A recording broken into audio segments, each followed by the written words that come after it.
the saint we are feasting on this day could have passed into complete oblivion. He had entered as a young man in the ambit of the Augustinian canons regular, but one day something happened which was the beginning of a big change. He was in the good intellectual sphere of scripture and theological studies at Coimbra, but something was puzzling when he saw these 5 corpses coming to town to be given an honourable burial. They had been martyred in Morocco, and they were all Franciscans. He therefore became very interested in this new quasi-evangelical movement. What were these new brethren all about? And why were they so interested in evangelizing these dangerous men?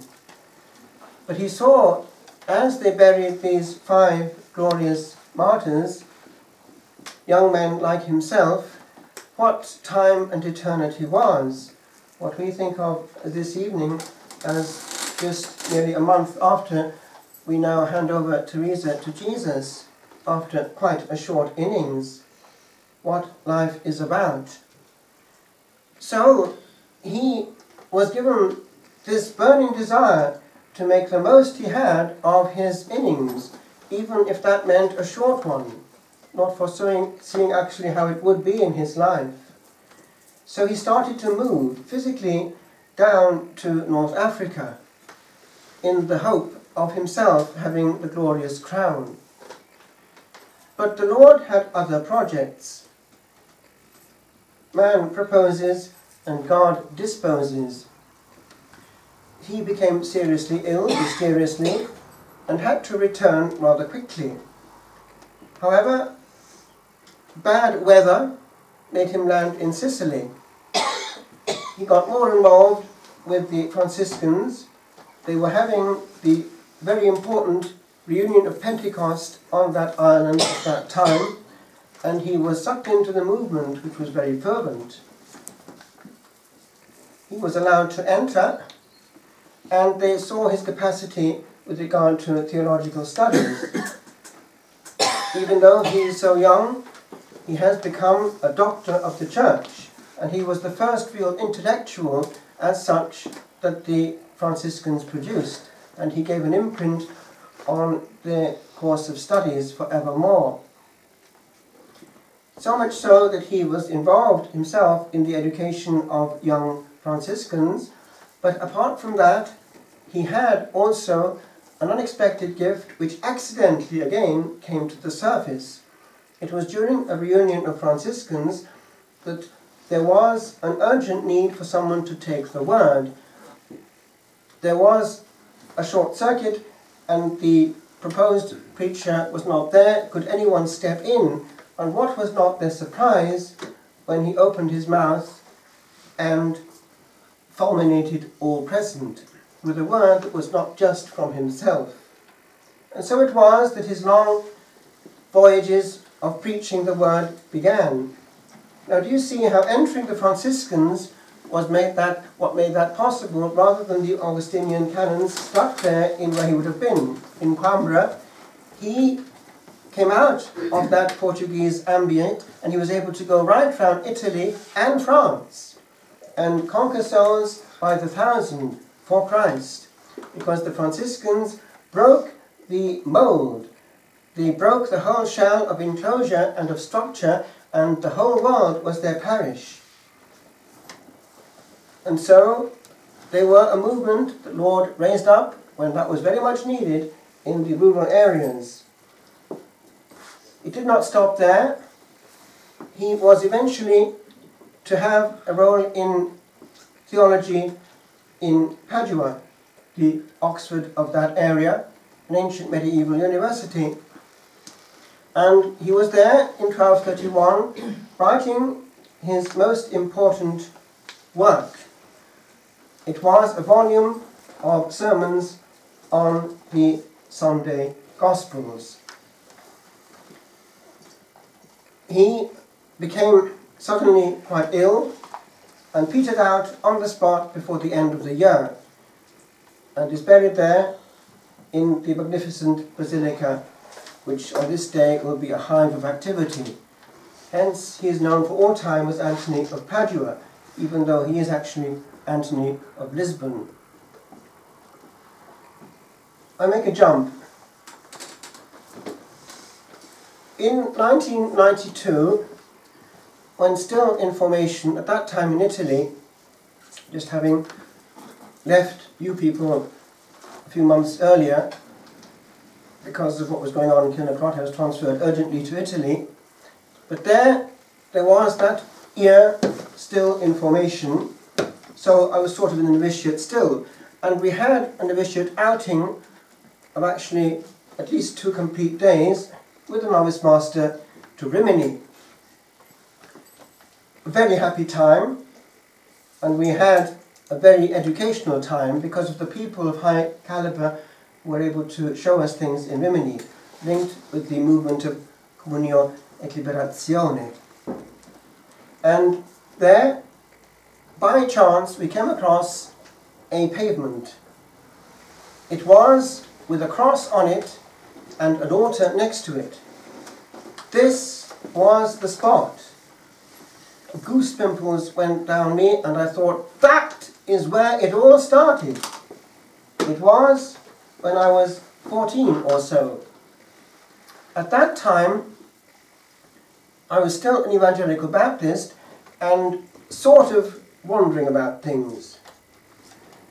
About faith in general, could it be proven, and also about the particular setup I was in. It was kind of important because of the project of becoming precisely a preacher eventually. It mattered that one was actually preaching the truth and not man's truth. And yet it seemed fairly convincing, having heard but one message. So I went down to the Central Library in Cardiff, not once, but on a regular basis, to investigate something that we didn't have in our tradition, to see if God could be proven through, for instance, miracles or whatever might go with it. They weren't very frequent in our ambit, but I knew there was a bit of it going on in other realms, and so this was to be looked into. It was the whole series of Lives of the Saints by Butler, a Benedictine, who wrote in good English at least 4, maybe 5 volumes of all the saints of history, starting at A and ending at a Z. It wasn't long before I came across Anthony, because of the A. There were a few interesting things there for an evangelical Baptist. This man was a man of fire. That rang a bell.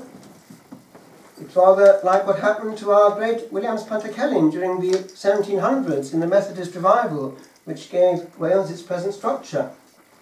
It was by chance that it turned out that there was, at the end of this competition, someone who could compose hymns. And wow! Those 1,000-odd hymns still are sung all over Wales, usually in 4-part harmony. They put Wales on fire, as did the whole preaching of that movement. So we're on home territory. Carry on reading. What's going on here? A mule. There was this Hebrew who didn't believe, and he was fairly keen on showing he didn't believe, especially in this Catholic nonsense. Well, that's good. He thinks like myself. Anthony came to the fore. Your mule there, sir. Would you mind putting your mule to a strict fast? Well, he's not accustomed to fasting. Put him to a strict fast, and then bring him to me fasting. Strange. However, he obeyed. So eventually, this somewhat empty mule came, and beside him was placed a full, enticing menu of corn and whatever would be interesting for a hungry mule. However, the mule made complete abstraction of this fantastic menu, because something else was going on. In that, notice, altar and chapel that I had just come across, was something happening. Anthony was celebrating the sacred mysteries, and the mule was outside with his Hebrew owner. Out came Anthony with the consecrated host and spoke eyeball to eyeball with this dumb beast. Dumb beast, adore your God! Instantly he fell on his knees and adored humbly the one whom the Hebrew was mocking. That's slightly uncomfortable for an evangelical Baptist. Is there any way that can be got over? Read on. So I read on. It extended then with other saints, and I found more of these uncomfortable stories coming in, one after the other, and it was becoming extremely uncomfortable by the end of the volume. So much so that one day, a few Sundays later, my mother noticed that every first Sunday of the month, when communion was being given in the Baptist church, I would suddenly disappear. What's going on? So eventually the truth leaked out that I had suspicions that maybe there was more to the Catholic Church than we were led to believe. And so eventually I wandered into a Catholic church to see what was going on in that strange, strange affair that we were taught to more or less poke fun at as superstitious nonsense. And I remember it happened to be just a suburban church in Cardiff. St Cadoc's was its name. It was in the late 60s, I forget whether it was 68 or 69, probably 68 I think. Yeah, it must have been. And there it was still at 11 o'clock in the morning, essentially the Latin Mass, because they were still facing the other way, and they still had spurges and incense and lots of altar boys and a full choir. But they were starting to have bits of English coming in, but it was still essentially the old rite, because it didn't change completely until 1970. And I remember standing, because my conscience wouldn't allow me to do anything else, not kneel certainly, but then something unexpected happened. While not being a mule, I was nevertheless made aware that there was something in there, and especially at certain points, which weren't just superstitious nonsense. Now, one can make fun of it if one wants to, as a fellow evangelical, but it was so strong that again in secret I would be pulled back to that only open church in the whole of that area, when no one was looking, and I would be pulled strangely to one part of it. It was that thing over the altar, and I could feel that there was something there. Some months later, I was in Llanfachlin, which is a very Protestant area in Wales, clearing out actually grandfather's things after his death.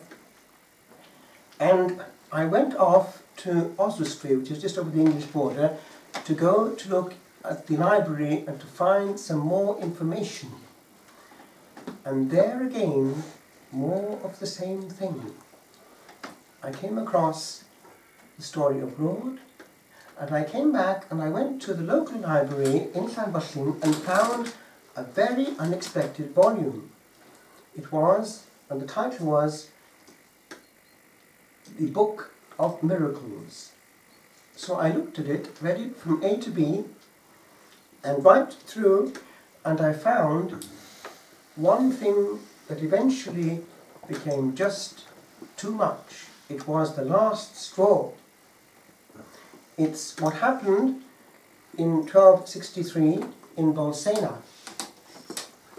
when this priest, doubting, found that in his hands it became visible flesh and blood, and that was carried the following year in solemn procession to the specially prepared Orvieto, the first Corpus Christi procession of history. But then I read on, and it was the vigil, I didn't know it at the time, of the Feast of the Assumption. That was definitely 1969, and I was there, I remember, sitting on some kind of bed in the empty house of my grandfather, a lino on the floor, and I had this book in my hand, and I was reading just one last bit, which was too uncomfortable. It was what happened in 1917 in Fatima.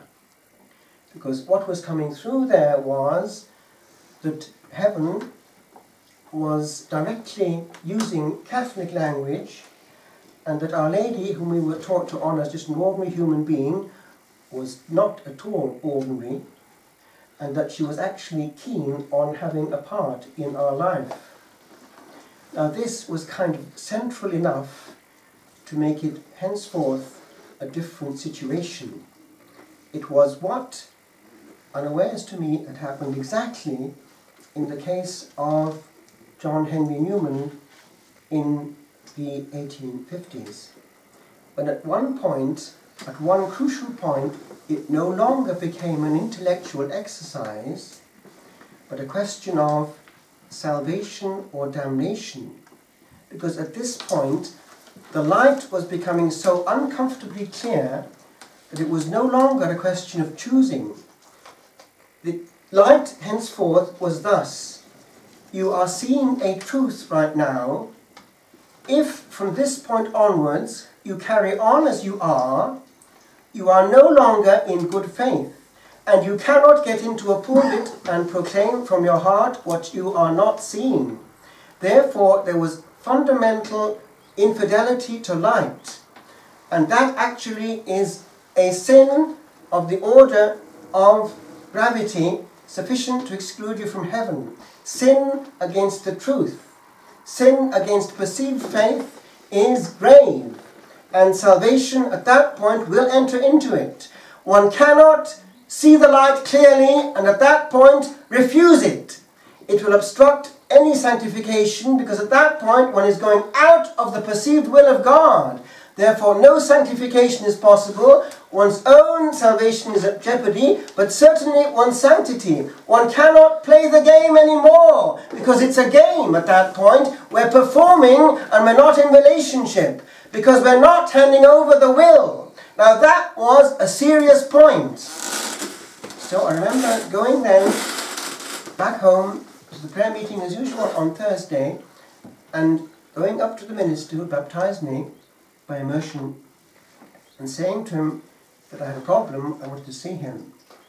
So I came out eventually with the problem, and I said, I am thinking of becoming, I was speaking Welsh of course, Dod and Babydd. That means papist, but it's a normal word in Wales.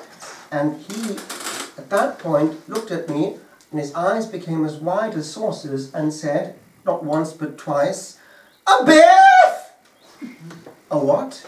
And he repeated it. So he sat me down and let me understand that it would pass, it would pass, it would pass. So he made me stay put, at least for a few months, it would pass. 3 months later I went to him again and said, I still wanted to become a papist. So he saw it was serious. And so, the following Sunday, Dad was going to chapel, and I asked him to put me down at the Catholic Church. Fair play for him, he did. And I got into then what was still the High Mass in Latin, done by the Benedictines very solemnly. And it was kind of home. I make one last jump. In 1997,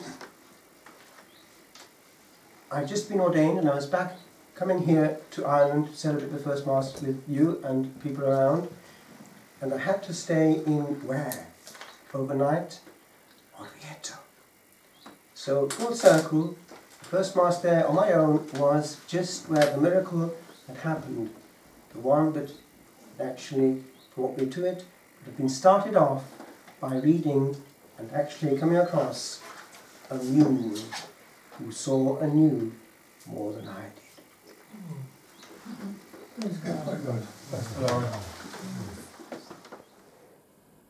This is the place. Standing in 1996 on the very spot where happened the miracle that in adolescence had made me think.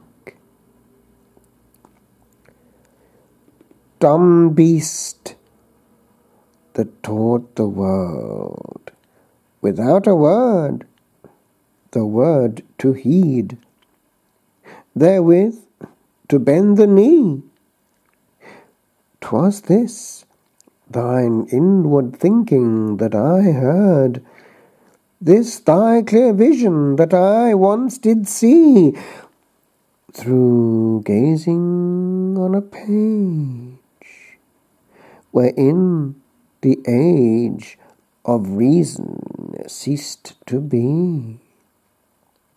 For all was said, good mule, that altered more than any sage in this thy strangest greeting of strange bread. 'Twas but a day like this that came this way, all days with but a nay for A to bend. And now I see, blessed preacher, that thy bray a volume of hid sermons here did end, and that a little particle would hold enough to groom a shepherd for the fold.